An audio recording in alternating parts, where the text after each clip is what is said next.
Former Secret Service agent and host of the Dan Bongino Show, the podcast that's so successful, and he joins us now to react to all of this. What'd you think about the mafia boss connection? You know, Ainsley, for a guy who's 6'8", Jim Comey could not have looked any smaller last night. What a petty, small man. A mob boss. When I was a Secret Service agent, Ainsley, we used to go in the boss's office all the time, and he would say, you know, we're in this together, it's a team, inferring that there should be some loyalty to the Secret Service and the cause. That Jim Comey went out there and used expressions used every day in private and public practice across America, and to use it to infer that the president is a mob boss, to compare him to killers, people involved in racketeering. I mean, what a disgusting thing to say.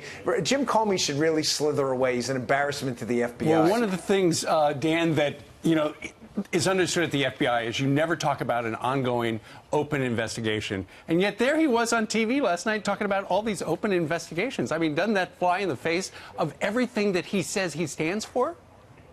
Steve, yes, he can't seem to get his story straight about what he wants to do. What he does is he selectively keeps certain things quiet when he can use them to leverage them against the president. It is clear as day he can't stand Donald Trump, that this is personal. Steve, there was one thing, too, about this interview yesterday that jumped out at me, too.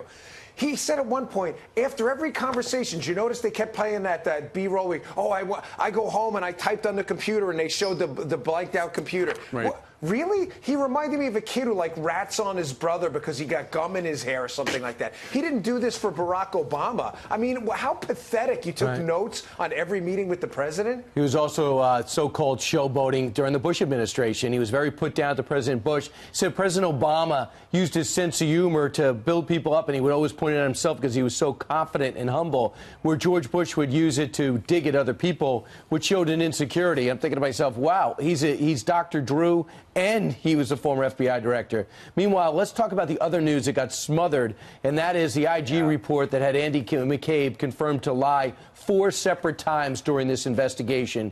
Luca, go between the lines on this. Well, there was a huge bombshell in that report, by the way, and hat tip to Christian Adams for pointing me to it over the weekend, where at one point a Department of Justice attorney calls McCabe and starts kind of putting the squeeze on him to make this Clinton thing, like, go their way.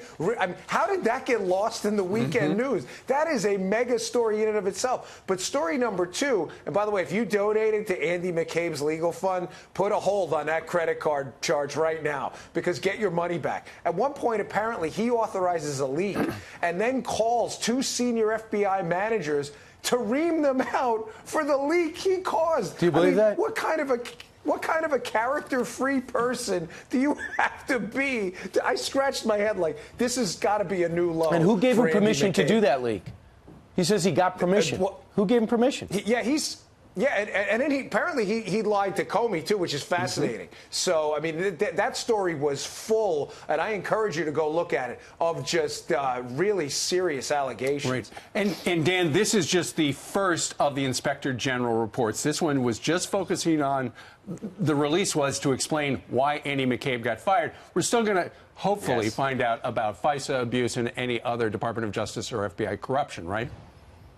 Yeah, Andy McCabe's going to need that legal money that a lot of liberals gave to him to defend himself. I think the big bombshell in the IG report is going to be if those FBI 302s, the summaries of the interviews with the people in the case, if they were altered in any way, Steve, these guys are in a world of trouble. You have suggested that they were at his suggestion.